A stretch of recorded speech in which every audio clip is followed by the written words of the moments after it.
Dealing with mental health can be hard. All the influencers' posts, articles, podcasts, tips about what to do, what not to do, silence retreats, yoga retreats. My friends tell me to take some me time. My mom says I need a boyfriend. Therapy? Impossible without insurance. Even with, it's expensive. United Healthcare can help make getting mental health care easier. With Mental Health Complete Plus, provided by Teladoc Health. Unlimited virtual sessions, only $59.99 a month. Visit mentalhealthcomplete.com to learn more. They say opposites attract. That's why the Sleep Number Smart Bed is the best bed for couples. You like a bed that feels firm, but they want soft? Sleep Number does that. You want to sleep cooler while they like to feel warm? Sleep Number does that too. J.D. Power ranks Sleep Number number 1 in customer satisfaction with mattresses purchased in-store. And now, during Sleep Number's biggest sale of the year, save 50% on the Sleep Number Limited Edition Smart Bed, plus special financing for a limited time. For J.D. Power 2023 award information, visit jdpower.com/awards. Only at a Sleep Number store or sleepnumber.com. See store for details. Hello, and welcome to In All Honesty, the podcast where we get real about life and all the problems that come with it. I'm Michelle Ellman, and I'm a 5-board accredited life coach, public speaker, author of The Joy of Being Selfish and Am I Ugly, and my new book, The Selfish Romantic, coming out in January. I'm passionate about teaching people to communicate, heal the wounds of the past, feel your feelings, and ultimately giving you the tools to change your own life. This is the space where you get your personal development needs met, and we talk about all things growth, self-awareness, and communication with complexity and nuance. So if that sounds like your cup of tea, stick around because I think you're going to like it here. Today we are talking about happiness and actually toxic positivity, which is a term you might not have heard before, so I will explain it. But the reason why I wanted to talk about this is because when I was training to be a life coach, one of the sessions was about goals and how to set goals, and they very much emphasize that happiness is not a goal. The reason why I say happiness is not a goal is for a goal to exist, there actually needs to be time and space between when you come up with the goal and when you achieve the goal. Happiness can happen in a moment, an instant. It can be a split second. And that's why a lot of life coaches say happiness is a state, or a better word or a looser word for that is a feeling. And every single person in the world likely has a feeling of happiness every single day, even if it's a split second, even if it's the moment that you open a card in the mail and it's a letter from your friend, or you see a dog in the street. Whether you notice it or not, that happiness exists. And even when you don't notice it, it's there. It's just you have to actually tap into it to feel it. When we go around the world thinking we all deserve to be happy all the time, what ends up happening is we ignore the other emotions in the world, the fear, the sadness, the guilt, the shame, the anger. We term those negative emotions, but no emotion is actually negative. There are just emotions we are more comfortable with, and there are also emotions where we've been trained to be okay and acceptable and talk about. You can talk about your happiness, but you can't talk about your grief.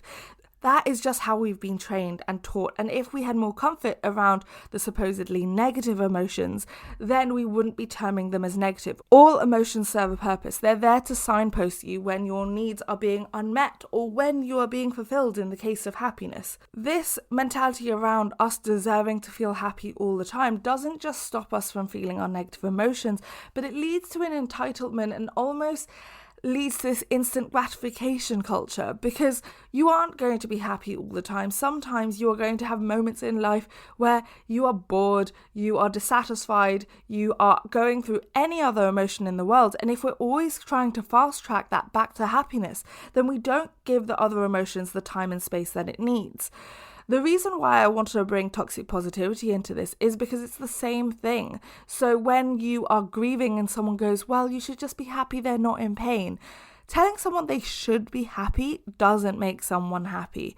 And actually not accessing that grief and giving it time and space means that it will linger on. And yes, grief tends to stick around anyway, but you will never properly feel it. And so then it will come up in moments where it's less convenient because you've not created time and space to feel it. When you tell someone they need to be happy, it almost shames them for any other emotion they have. I remember when I was in hospital, a lot of people would say, oh, you should be happy, you have the best healthcare in the world. You should be so happy you can afford to have this healthcare. Absolutely, and I didn't for 1 second take for granted the privilege I had to be kept alive by the healthcare that I could afford. But in that moment where I'm being separated from my friends and I'm in intense pain, happiness was not what I wanted to be feeling. And as a result, 10 years later, I had PTSD because I never felt any of the anger that I wanted to feel. And I didn't feel the right to have that anger because I was so focused on the privileges I had. And the funny thing with both of them is they can both coexist, is that you can have privilege and also be going through something tough. You can have a negative emotion and you can also feel grateful for other things that are going on in your life. Whether you call it toxic positivity or not, positivity isn't a word that I love. I get told all the time, you're really positive. No, I'm not. I am happy a lot of the time, but that's because I also feel my sadness, my anger, my fear, my shame, my guilt as well. When you feel those negative emotions, you create more space for those happy emotions, that joy, that love, because you're not carrying around the negative emotions because you've actually processed it, worked through it. All emotions are designed to be temporary. The only reason they stick around longer than they should is because you're actually not feeling them. And so when someone tells me you're really positive, I tell them, well, you should see me all hours of the day, because throughout every day there will be moments where I'm not being positive. What I project on the internet might come across as positive because, frankly, I'm not going to be picking up the phone if I'm crying and filming myself. Or if I'm angry at someone, I'm not going to put that online because that would be quite shaming to the person. And so, yes, online you will always see a highlight reel, but even in real life I get told I'm positive, and it's not that I'm positive, it's that I give myself permission to feel every part of me. Because what you'll notice is the people who don't give themselves permission to feel sadness, the supposedly negative emotions, also don't give themselves permission to feel the joy, the happiness, and the excitement of a child, because they associate that with being childish. Because they also associate things like crying with being childish. They associate emotions with being weak. They associate emotions with being girly. All of these patriarchal terms that we use to diminish emotions and also to not recognize the importance of them. I genuinely think emotions are a strength, but it's only when we give ourselves permission to access all the emotions that we can actually utilize it as a strength. This season, Instacart has your back to school. As in, they've got your back to school lunch favorites like snack packs and fresh fruit. And they've got your back to school supplies like backpacks, binders, and pencils. And they've got your back when your kid casually tells you they have a huge school project due tomorrow. Let's face it, we were all that kid. So first, call your parents to say I'm sorry, and then download the Instacart app to get delivery in as fast as 30 minutes all school year long. Get a $0 delivery fee with your first 3 orders while supplies last. Minimum $10 an order. Additional terms apply. Hey, I'm Ryan Reynolds. At Mint Mobile, we like to do the opposite of what Big Wireless does. They charge you a lot. We charge you a little. So naturally, when they announced they'd be raising their prices due to inflation, we decided to deflate our prices due to not hating you. That's right. We're cutting the price of Mint Unlimited from $30 a month to just $15 a month. Give it a try at mintmobile.com/switch. $45 up front for 3 months plus taxes and fees. Promo rate for new customers for limited time. Unlimited more than 40 gigabytes per month. Slows full terms at mintmobile.com. Ryan Reynolds here for, I guess, my 100th Mint commercial. No, don't. No. I mean, honestly, when I started this, I thought I only have to do like 4 of these. I mean, it's unlimited premium wireless for $15 a month. How are there still people paying 2 or 3 times that much? I'm sorry, I shouldn't be victim blaming here. Give it a try at mintmobile.com/switch. Whenever you're ready. $45 up front payment equivalent to $15 per month. New customers on first 3-month plan only. Taxes and fees extra. Speed slower above 40 gigabytes. See details. If we only had positivity and happiness in our lives, we actually wouldn't be able to feel the depth of happiness that we feel without sadness occurring. And so rather than telling someone to be positive, to be happy, what I much prefer is tell people to feel their feelings, all feelings, no matter how uncomfortable they are, how uncustomized you are to feeling those feelings, and also to notice the happiness in your day. As I said before, there will be moments where you are happy, and sometimes if you are in a certain mindset, you won't notice them. So even writing at the end of every day 3 things that made you happy can actually train your brain to start noticing them. Now, that's not to say you ignore when you're sad, but if you give yourself permission to actually notice the happiness, you might actually find that you start noticing the other emotions that you were ignoring as well. The reason why it's important to differentiate that happiness is not a goal is because then you know that you can achieve it in any moment. You know that it's a fleeting emotion in the same way that you're never going to be sad 100% of the time. You can't be happy 100% of the time. And if we continue striving for happiness to be our constant state, then we're aiming for a goal that is unrealistic because, as I said, it's not a goal. This mentality of we deserve to be happy all of the time almost leads to an entitlement, and sometimes I think that actually becomes an obstacle to the goal, because if you're unhappy in a relationship for a second, whether it's a friendship, romantic relationship or work relationship, you then use this I deserve to be happy as a way to bail rather than working on it and having the difficult conversations. In fact, if you believe you deserve to be happy every moment of the day, you will never have a difficult conversation, because difficult conversations arise other emotions that, again, you will likely have more discomfort around. This I deserve to be happy is wonderful for setting standards for our life, but we had to add a little bit of nuance in it and a little bit of complexity and understand that we are also allowed to just have a day where we don't feel much. There are days where you aren't going to be feeling a lot of happiness, but there are also going to be days where you don't feel a lot of sadness. It's just a day. And I understand that this personal development culture almost wants you thinking that if you just spend a day existing, then it's a waste of a day. But frankly, this utilizing every single moment of every day as a productive way to improve yourself is a way to exhaust yourself, and you will burn out.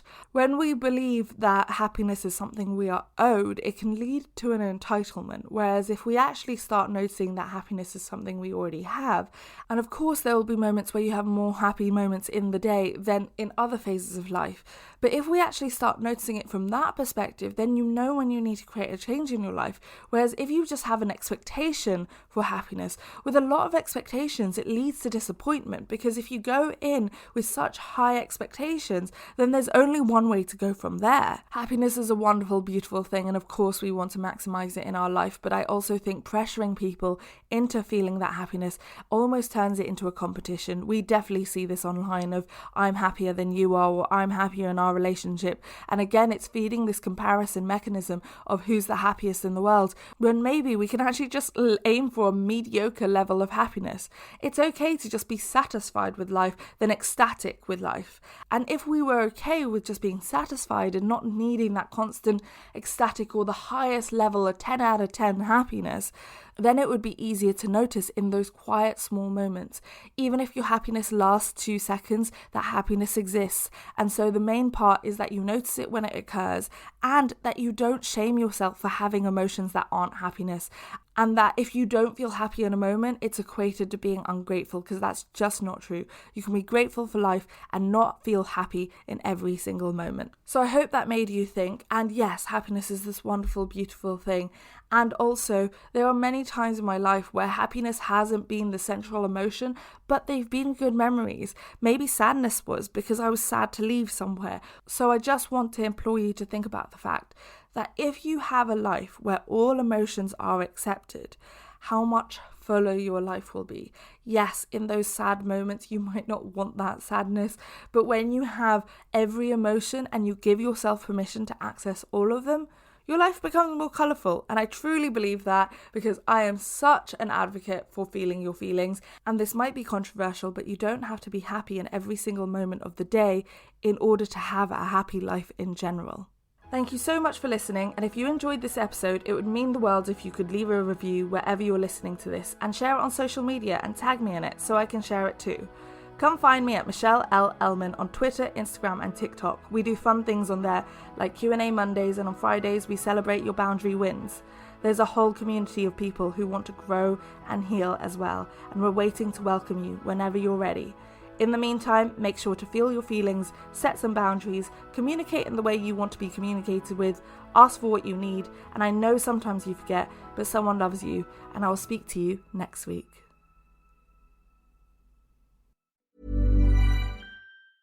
This episode is brought to you by Progressive Insurance. You chose to hit play on this podcast today. Smart choice.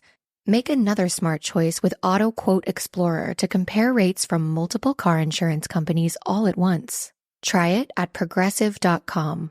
Progressive Casualty Insurance Company and Affiliates. Not available in all states or situations. Prices vary based on how you buy. Even on a budget, quality is non-negotiable. That's why Quince is the place to score high-end essentials at 50 to 80% less than similar brands. Get your hands on buttery soft cashmere sweaters from just $60, Italian leather jackets, and so much more.